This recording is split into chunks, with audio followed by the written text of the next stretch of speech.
Hi, join me on a rockhounding adventure.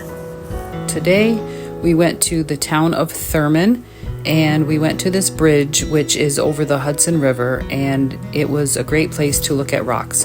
I am a rockhound and I really enjoy collecting and finding rocks and researching them, and this area has a wide variety of rocks and it's relaxing. We went to this part of the Hudson River, which is also low. Most of the rivers around here seem to be pretty low right now. And we just walked around the beach and looked for rocks and saw some really pretty wildflowers, which I will identify one I have never seen before. And I'll show you that at the end.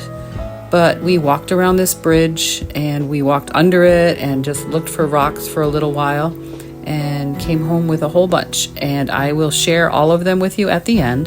And I used my rock identifier app, and I will share what they came up with.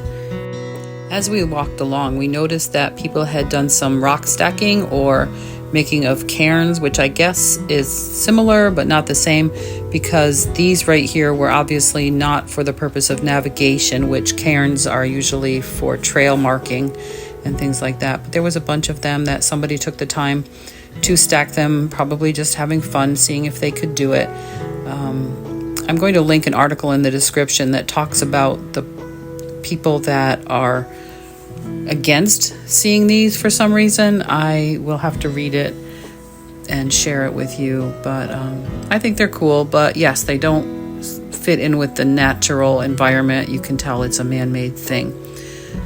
But I'll let you read the article and have your own opinions about that. I kind of don't have a big opinion one way or the other. But here's all the pretty rocks, and they're more pretty when they are wet. Right now it just looks like a whole big bunch of same color rocks. But believe me, they are different when you look up close. We have a lot of granite in this area, a lot of sandstone, and a lot of quartz. So I'm guessing that when I do the identifier on them, that I will be able to find a few of those. The app would not work out here in the wilderness, so I am doing the app at home. Coming up is a really pretty red flower, and I had never seen one like this. And we looked it up on my husband's app where he has the tree and plant identifier, and it's called a cardinal flower, and it's called that because the red flowers drape down and resemble the cardinal's robes that a cardinal would wear. So I thought that was interesting. And then there were just some other pretty flowers. This is my rock haul. These are the rocks I brought home with me. And as you can see, they don't all look the same color as the ones that were on the beach. They have striations, they have dots, they have lines. They're made of more than one type of rock seemingly. And I can tell just by looking at them now that there's some quartz and some granite for sure, and probably a couple sandstone. Okay, my identification process is done. I think I identified 35 of the rocks. There were 11 granite, 4 sandstone, 2 quartz, 3 quartzite, 4 basalt, 4 gneiss, 4 diorite, 2 schist, and 1 porphyral, I think you pronounce porphyry. I'm not sure.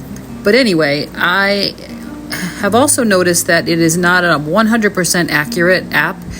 When they give you the identification, they give you the one that is most likely the right answer, and then they give you 2 alternatives.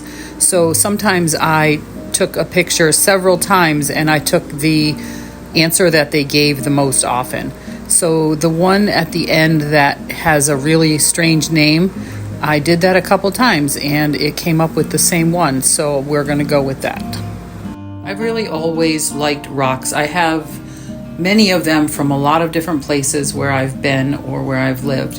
And it's just fascinating. I have a book on rocks and gems. I've gone gold prospecting, and it's just relaxing. And there's something about the rocks and the gems and the crystals that is just relaxing, I guess. So I am going to keep enjoying this hobby because it's free and it gets me outside and exercise and time with my husband, and it just kind of is a relaxing hobby. And now that there's the app, I don't have to try to match to pictures in a book, but I might still do that to verify what this does. So if you like rocks, I'm glad you watched this. Thank you.